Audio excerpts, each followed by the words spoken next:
professor Snuip stoot van de beste boot. Hey, de maai die snorde snut, wat vindt er nou weer uit? De bisten zullen een tuinfeest houden. Alle binnen ze druk aan het werk. De professor zal Pieter Patat helpen met het maatje van vlees prikken.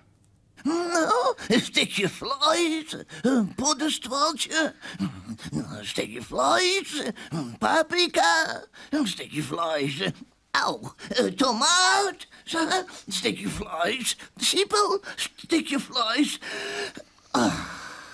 Na het treien prikken krijgt de professor zijn nocht. Pach, wat is dat dom werk. Hield hij hetzelfde?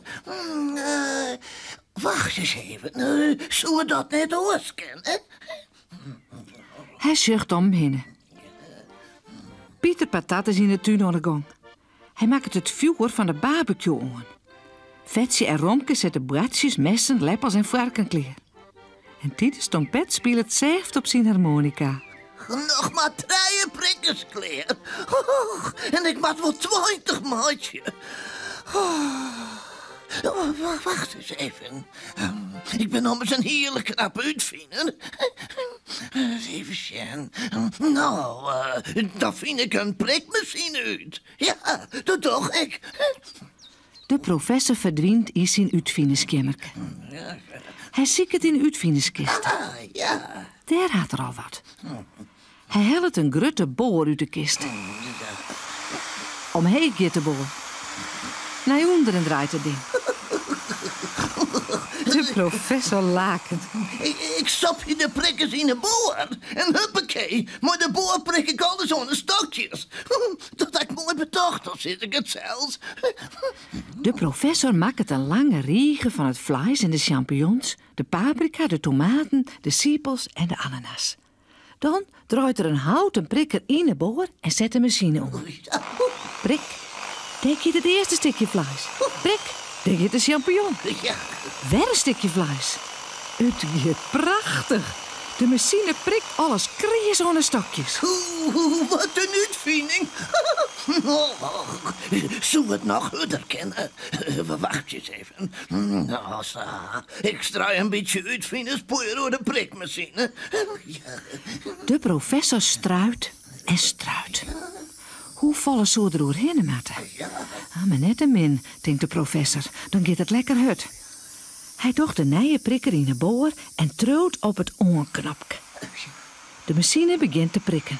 Stukje vlees, champignon, stukje vlees, hudder en hudder en hudder gaat het. De professor vlucht bij de tafel los. Net zo hard. Mijn pipootjes kan er niet bij houden.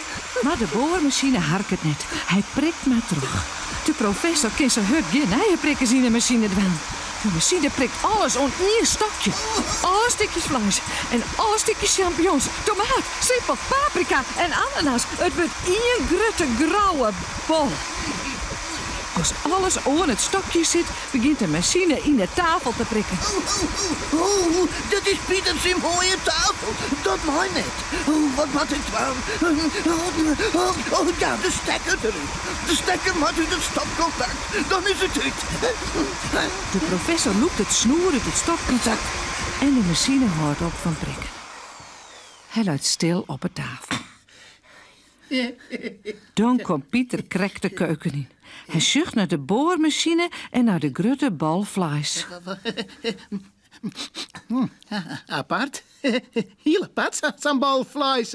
Nou, is wel eens wat oors. Een nieuwe uitvinding, professor? Oh, nee. Ja, nee, ik bedoel ja. Ik dacht het samen eens even. Was is het altijd hetzelfde, net, Pieter? Ja, dat is dat. Wij zetten de bal midden op de tafel. Ja, dan kan elke keer er maar wat aannemen. Gelukkig, denkt de professor. Pieter is net lelijk op mij. Hij zet de bal op het tafeldel. Even later begint het tuinfeest. De barbecue is klaar en alle bisten willen eerst een stukje van de bal. Titus speelt het op een harmonica en de luchtjes branden. Nou roept de tuin net al in meer naar titelrozen en hyacint, maar naar vlees en champignons en paprika en nog volle meer.